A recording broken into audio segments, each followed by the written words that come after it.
देशमत news, एक सकारात्मक सोच, सोच आपकी, आवाज हमारी।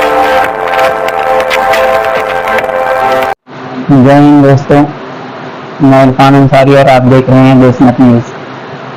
आज सुप्रीम कोर्ट के वकील महमूद रजा साहब ने अपनी बातों को आवाम के सामने रखा और बारीकी से समझाने की कोशिश की कि बीजेपी और आरएसएस का एजेंडा किस तरीके से काम कर रहा है और उसने उसको हल करने का तरीका बताया।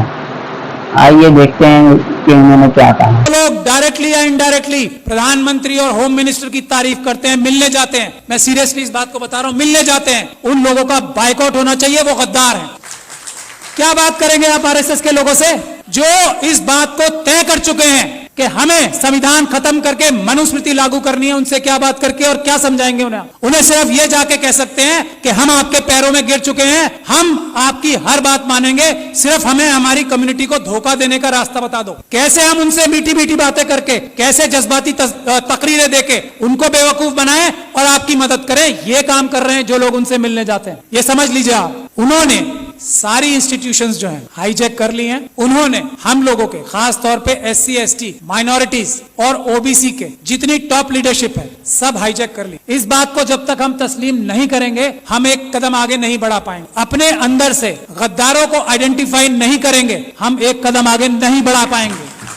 सबसे पहला काम है, हम लोग इतने कमजोर नहीं हैं, समझ लीजिए आप, ये गद्दार हैं जो हमारे पैरों में बेड़ियां बांध रहे हैं। आइडेंटिफाई कीजिए उन गद्दारों को जो डायरेक्टली या इनडायरेक्टली ये बोलते हैं कि हेमंत बिस्वा शर्मा एक बहुत अच्छा चीफ मिनिस्टर है। आइडेंटिफाई कीजिए ऐसे लोगों को और उनको पनिश कीजिए, उनका सोशल बाइकआउट कीजिए। ये तो हम आराम से कर सकते हैं। दो रास्ते हैं, कोर्ट का रास्ता है लेकिन सुप्रीम कोर्ट वो रास्ता नहीं है। कोर्ट का रास्ता जब है जब हम बहुत सारे केसेस, रोज ये पूरे देश को लूट के खा रहे हैं आरएसएस और बीजेपी के लोग, हम multiple cases grass root level पे बहुत सारी जगह पे करें, एक एक आइडेंटिफाई करें आरएसएस के कार्यकर्ता को कि कौन स्कूटर पे चलता था और आज मर्सिडीज में चल रहा है, उसको आइडेंटिफाई करें, उसके खिलाफ करप्शन के केसेस करें। ये एक काम करना होगा हमें। दूसरा, अगर हम पीसफुल प्रोटेस्ट करके जेलों में जाने के लिए तैयार नहीं है तो ये सब बातें बेकार हैं। अगर हम लाठी खाकर जेलों में जाने को तैयार नहीं है, अगर हम गोली खाकर जेलों में जाने को तैयार नहीं है तो ये सब चीजें बेकार हैं। ये चाहते हैं कि ये हम करते रहें और वो जो काम कर रहे हैं वो करते रहें। तो पहला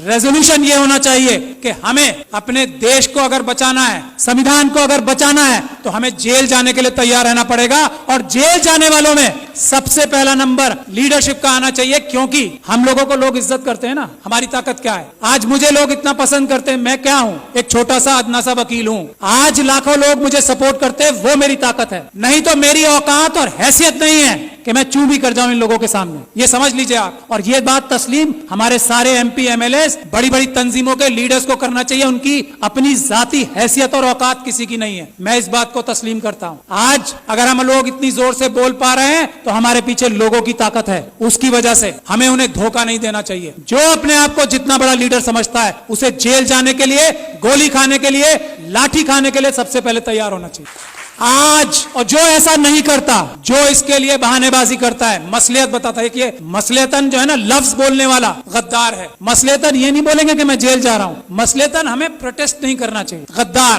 बेईमान, ये हमें बोलना पड़ेगा खुल के। एक बात। दूसरी बात, ये हमारा सबसे पहला इशू आर्टिकल 1 होना चाहिए कॉन्स्टिट्यूशन का। आर्टिकल 1 क्या है? भारत की जो सीमाएं है ना उसको अक्षुण्ण रखना। चाइना 2000 किलोमीटर हमारी जगह खा गया है। हम किसी और मुद्दे पे बात नहीं करेंगे। दो मुद्दे हमारे शुरुआत के होने चाहिए और हमें होम मिनिस्टर का, हमें प्राइम मिनिस्टर का घेराव इस बात पे करना चाहिए कि चाइना से हमारे देश की सेना अपनी जमीन वापस लेने के लिए बेकरार है। तुम डरपोक हो जो उन्हें रोक रहे हो, इसके लिए हमें प्राइम मिनिस्टर का घेराव करना चाहिए। ये आर्टिकल 1 है, इसके लिए करें। और आगे जाके गोली खाएं। इसके बाद क्या? 2000 किलोमीटर हमारी, जिसको अलग अलग जबानों से हम कहते हैं, कोई भारत माता कहता है, हम भारत देश कहते हैं, उसमें से 2000 किलोमीटर कोई ले गया और हम यहां बैठ के डिस्कशन करेंगे? नहीं। या तो प्रधानमंत्री इस्तीफा देंगे या वो 2000 किलोमीटर वापस लेंगे, नहीं तो हम मार्च करके हम खुद जाके वापस लेंगे। ये हमारा पहला एजेंडा होना चाहिए। दूसरा एजेंडा, इस वक्त जो है वो है मणिपुर। अगर मणिपुर के लिए हम लोग प्रधानमंत्री का घेराव नहीं करते,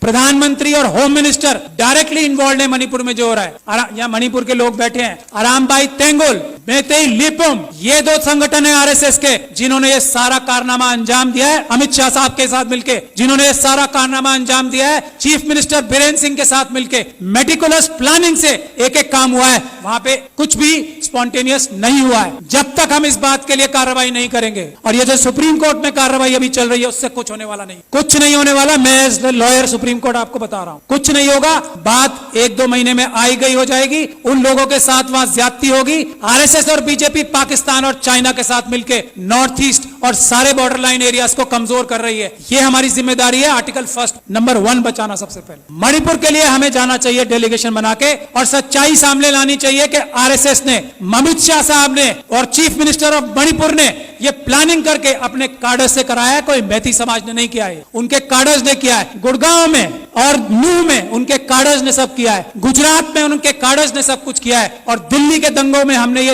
एस्टैब्लिश कर दिया है कि आम आदमियों ने कुछ नहीं किया, उनके कार्डर्स और उनके भ्रष्ट पुलिस अधिकारियों ने ये सब काम किया है। यही हमें करना पड़ेगा। मणिपुर के लिए प्लान बनाइए कि हम लोग वहां जाएं और एक्सपोज करें कि मणिपुर में क्या हो रहा है, क्या हो रहा था और क्या हो रहा है अब। और उसमें अमित शाह साहब सबसे बड़े चाणक्य हैं। उनको अरेस्ट कराने के लिए जब तक हम कोई कार्रवाई नहीं कर पाते, मणिपुर का कुछ भला नहीं हो सकता। मैं ये बात दावे और गारंटी से कह रहा हूं। He is the main mastermind, mister Amit Shah. वो वहां जाके बैठे ही इसलिए थे कि उन्होंने ये सब प्लानिंग करनी थी कि सब कुछ ठीक चल रहा है या नहीं। वरना भारत के होम मिनिस्टर में इतनी ताकत होती है, चेयर में, चाहे कोई डफर भी बैठ जाए उस पे। अमित शाह साहब की बात नहीं कर रहा हूं, ये डफर वर्ड उनके लिए इस्तेमाल नहीं किया मैंने। अगर कोई डफर भी बैठ जाए, भारत के होम मिनिस्टर की चेयर में इतनी ताकत होती है कि सब शांति वहां पे एक दिन में हो जाए। लेकिन जो होम मिनिस्टर वहां अपनी प्लानिंग ही करने गया था, इंप्लीमेंटेशन देखने गया था गुजरात मॉडल की, वो उससे क्या उम्मीद करते हो आप? आज तक किसी आदमी ने यह बोला है कि Amit Shah is the main mastermind of Manipur? नहीं बोला। यही हमारी कमी। तो मेरी यही गुजारिश है, एक तो जेल जाने के लिए जो लोग तैयार हैं, गोली खाने के लिए जो लोग तैयार हैं, लाठी खाने के लिए जो लोग तैयार हैं, वही बोले कि मैं लीडर हूं, वरना वो गद्दार है। मेरा ये मानना है। बाकी अपनी अलग अलग राय सबकी हो सकती है। यही एक टेस्ट है। अच्छी से अच्छी बात कोई भी कर सकता है। एक से बढ़कर एक स्पीच देने वाले, एक से बढ़कर एक भाषण देने वाले हम लोगों में भी हैं और आरएसएस में भी हैं। जबान की वैल्यू आजकल 0 हो गई। सड़क पे आए, गोली खाएं, तब बताएं कि मैं लीडर हूं, वरना मैं गद्दार हूं। ये बात तय है। मैं गोली खाने के लिए तैयार हूं आज इसी वक्त से। और जब आप लोग दावत देंगे कि गोली खाने के लिए सबसे आगे मैं रहूंगा, मैं ये गारंटी दे रहा हूं अपनी तरफ से। और मैं ये उम्मीद करता हूं कि इस हॉल में बैठा हर एक इंसान जो अपने आप को लीडर कहना चाहता है, वो गोली खाने के लिए, इस वक्त देश बचाना है तो गोली खाने के लिए तैयार रहना पड़ेगा। अमित शाह साहब को मणिपुर के लिए अरेस्ट कराना जरूरी है। इसके लिए हमें कार्रवाई करनी पड़ेगी। मेरी जहां भी सर्विसेज आपको दरकार होंगी, मैं वॉलंटियर करता हूं अपने आप को। बहुत बहुत शुक्रिया। जय भीम, जय Bharat. Thank you very much. Shahad Ali. Mohammad Raza Sahab ने जो बातें की, इन बातों पर गौर करना चाहिए और हिंदुस्तान की आवाम को उस पर स्टेप लेना चाहिए, क्योंकि आज के वक्त और हालात को देखते हुए बेहद ज़रूरी चीज़ें इन्होंने बताई। आज हिंदुस्तान के संविधान को और हिंदुस्तान को दोबारा बचाने की ज़रूरत है।